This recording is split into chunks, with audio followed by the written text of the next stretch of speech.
ഇത് പ്രായാധിക്യം മൂലം, മറവി രോഗം പോലെ തന്നെ പ്രായാധിക്യം മൂലം തലച്ചോറിലെ കോശങ്ങൾ നശിക്കുന്നത് മൂലം വരാം. ഇതിന് ഏരിയോപ്പതിക് പാർക്കിൻസൺസ് ഡിസീസ് എന്ന് പറയും. ഇത് കൂടാതെ സ്ട്രോക്കിൻ്റെ ഭാഗമായിട്ട് നമ്മുടെ ചലനങ്ങളെ ബാധിക്കുന്ന ഭാഗത്ത് രക്തോട്ടക്കുറവോ ബ്ലീഡിങ്ങോ സംഭവിച്ചാൽ, പ്രത്യേകിച്ച് ബേസൽ ഗാംഗ്ലിയ എന്ന ഭാഗത്ത് ബുദ്ധിമുട്ട് സംഭവിച്ച പാർക്കിൻസോണിൻ്റെ ലക്ഷണങ്ങൾ വരാം. അതുപോലെ കീടനാശിനികളുമായിട്ട് ഉപയോഗിക്കുന്നവർ, പ്രത്യേകിച്ച് ഫോസ്ഫേറ്റ്സ് കീടനാശിനികൾ ഉപയോഗിക്കുന്നവർ, അല്ലെങ്കിൽ തലച്ചോറിനേൽക്കുന്ന ക്ഷതങ്ങൾ, തലച്ചോറിനുള്ളിലെ ഫ്ലൂയിഡിൻ്റെ പ്രഷർ കൂടുന്ന നോർമൽ പ്രഷർ ഹൈഡ്രോസെഫാലസ്, ഇതെല്ലാം തന്നെ പാർക്കിൻസോണിസത്തിൻ്റെ രോഗലക്ഷണങ്ങൾ ഉണ്ടാക്കാൻ പറ്റുന്ന കണ്ടീഷൻസാണ്. ഇതിൻ്റെ പ്രധാന ലക്ഷണങ്ങൾ എന്ന് പറയുന്നത് പ്രധാനമായിട്ട് 4 ലക്ഷണങ്ങളാണുള്ളത്. ഒന്ന്, കൈകാലുകളുടെ വിറയൽ. ഏതെങ്കിലും ഒരു വശത്ത് മാത്രമുള്ള കൈവിറയൽ, കാലിൻ്റെ വിറയൽ. ഇത് രോഗി റെസ്റ്റ് ചെയ്യുന്ന അവസ്ഥയിലായിരിക്കും ഈ വിറയൽ ആദ്യം കാണപ്പെടുന്നത്.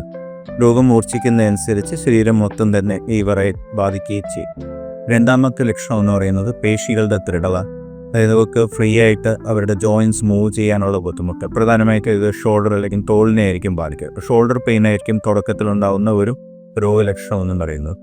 മൂന്നാമത്തെ ലക്ഷണം എന്ന് പറയുന്നത് എല്ലാ കാര്യങ്ങൾ ചെയ്യുന്നതിലുള്ള ഒരു പതുക്കെ, പഴയ സ്പീഡിൽ കാര്യങ്ങൾ ചെയ്യാൻ പറ്റാതിരിക്കുക. ഓഫീസ് വർക്കൊക്കെ ചെയ്യുന്ന പഴയ സ്പീഡിൽ ഒരിക്കലും കാര്യങ്ങൾ ചെയ്യാൻ പറ്റുകയില്ല. അക്ഷരങ്ങൾ എഴുതുമ്പോൾ അക്ഷരങ്ങളുടെ വലിപ്പം ചെറുതായി പോകുന്നത്, പഴയ സ്പീഡിൽ ഹാൻഡ് റൈറ്റിംഗ് വരാതിരിക്കുക. നടക്കുമ്പോൾ നമ്മൾ കൈകൾ ആട്ടിയാണ് സാധാരണ നടക്കുക, അപ്പോൾ ആ ഒരു സ്പീഡിൽ കൈകൾ ആട്ടി നടക്കത്തില്ല. നാലാമത്തെ ലക്ഷണം എന്ന് പറയുന്നത് ബാലൻസ് ഇല്ലായ്മ.